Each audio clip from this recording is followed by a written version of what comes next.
Le président de la République démocratique du Congo, Félix Tshisekedi, sous pression internationale, l'ONG Urgence DRC a déposé une plainte aux autorités canadiennes contre Mme Louisette Kabanga et Jean-Claude Boukassa pour crimes graves commis au Conseil national de cyberdéfense, CNC.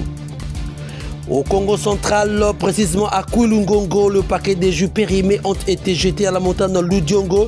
Les habitants les ont ramassés pour le revendre. Le service de santé alerte sur un grand danger à la santé publique. La police interdit formellement la commercialisation de ces produits dangereux à la santé publique. Détail dans ce journal.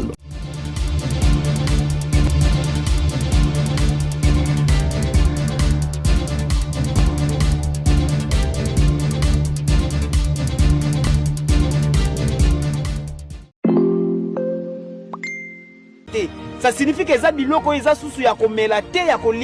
une importante quantité de jus impropres à la consommation a été abandonnée sur la montagne de Ludiongo à Kouilungongo dans les territoires de Mazangongo dans la province du Congo central. Des centaines de paquets de jus périmés qui devraient être détruits ont malheureusement été récupérés par les habitants de villages environnants et pour le revendre. Aussitôt informés, les responsables de la zone de santé ont invité le service compétent à procéder à la destruction de ces produits dont la consommation peut entraîner de graves conséquences à la santé de la population. Le chef de la zone de santé de Kouilungongo a mis en garde la population contre toute consommation de ces jus avariés et alerte aux autorités de la police. Sa population et puis on va informer la police. Parce que ça c'est un poison pour la communauté, pour la population. Et puis ceux qui bomoni, ils ont kota bazamba, ils ont kende, tout ça. Lobby na cité déjà babandi koteka yango, mais biloko si expiré, si baby. Nde baye ko sopa awa, bozali ko mona bino moko oyo eza autant de paquets oyo baye ko boaka awa. Le peuple, le peuple. Suite aux arrestations arbitraires perpétrées ces derniers temps en République démocratique du Congo, surtout la chasse aux collaborateurs de l'ex-président de la République, Joseph Kabila Kabange, de Chadari à Obeminako, les membres du parti politique Parti Lumumbiste Unifié Palu en sigle, que dirige le camarade Gizenga Washington, sont montés au créneau et demandent la libération immédiate et sans condition du camarade Obeminako, violemment arrêté en date du 18 janvier 2026 en son domicile à Kinshasa. Le vice-président du PPRD, parti cher à Joseph Kabila Kabange, l'ancien président de la République, et sénateur à vie condamné à mort par la haute cour militaire de la République démocratique du Congo. Le parti politique Lumumbiste Unifié Palu en sigle, qui est dirigé par le camarade Gizenga Washington, condamne les enlèvements nocturnes qui se font à la classe politique actuelle, les dirigeants qui dirigent le pays.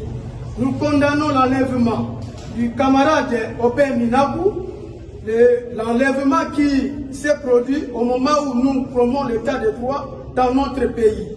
En même temps, nous sommes en train d'organiser la paix pour que le dialogue soit établi dans notre pays, mais en même temps, on est en train d'enlever les cadres du parti politique PPRD ainsi que le parti de l'opposition.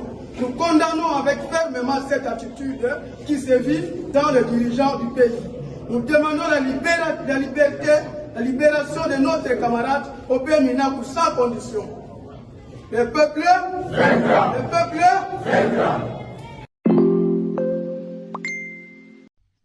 nous voulons un dialogue avec tout le monde sauf avec M. Félix. Barnabé Milingagno, un proche de l'ancien président de la République, Joseph Kabila Kabange et cadre du FCC, dénonce les arrestations arbitraires du régime contre les opposants et ces derniers signalent que le président Félix n'a qu'à prêter l'argent pour l'organisation des élections de 2028 constitutionnellement car il n'a plus rien à proposer.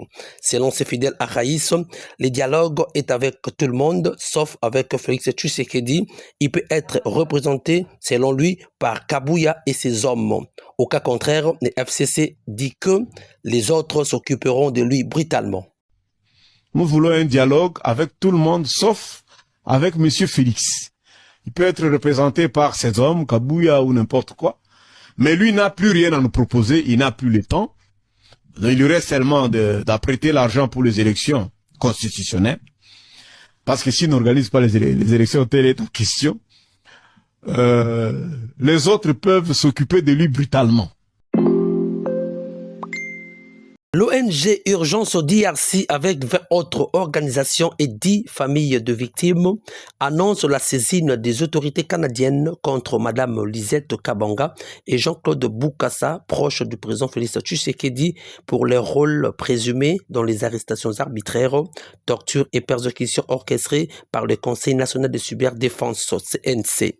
L'ONG Human Rights Watch dénonce les attaques et pillages commis contre les Banyamulenge à Uvira après le retrait soudain du M23.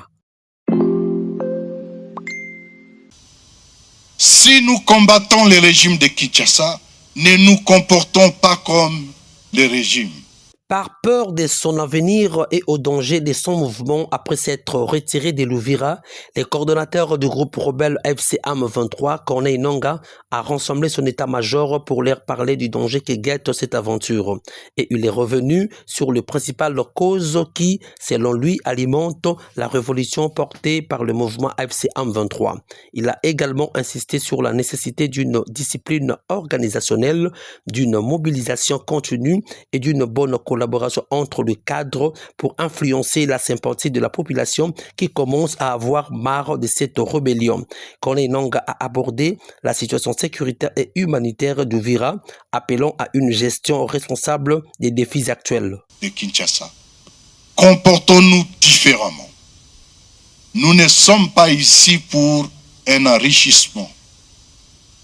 Vous êtes des serviteurs. Restez des serviteurs, serviteurs des Congolais, serviteurs des autres, serviteurs du Congo comme nation. Deuxième demande, c'est l'unité. Nous sommes un dans la révolution. Nous avons accepté de mettre ensemble notre sang. Nous avons accepté de nous sacrifier pour les autres. Nous avons chacun de nous ici accepté de quitter le confort pour venir dans l'inconfort. Et en quittant le confort pour venir dans l'inconfort, ce n'est pas pour reprendre les mêmes habitudes que nous avons combattues hier. Vous êtes donc appelés, s'il vous plaît, à l'unité, parce que c'est par l'unité que nous avançons. Des affrontements armés d'une rare intensité opposant hier mercredi 21 janvier 2026. Dans la matinée, les combattants de l'FCM 23 aux forces armées de la République démocratique du Congo FARDC, appuyés par le Wazalendo dans les agglomérations d'Mpongi et Iteya. Ces localités se trouvent dans le groupement Kisimba en territoire de Walikale dans la province du Nord Kivu. Ces combats, selon nos sources, ont débuté aux environs des 10 heures locales lorsque les combattants de l'FCM 23 ont lancé des attaques simultanées contre les positions de l'armée congolaise. Depuis lors, des détonations d'armes lourdes et légères sont signalées de manière continue, plongeant la zone dans une atmosphère de peur et d'extrême tension. La population civile est durement affectée par cette nouvelle flambée des violences. Des mouvements de panique ont été observés dans les villages où de nombreux habitants ont fui leur domicile pour se réfugier dans la brousse.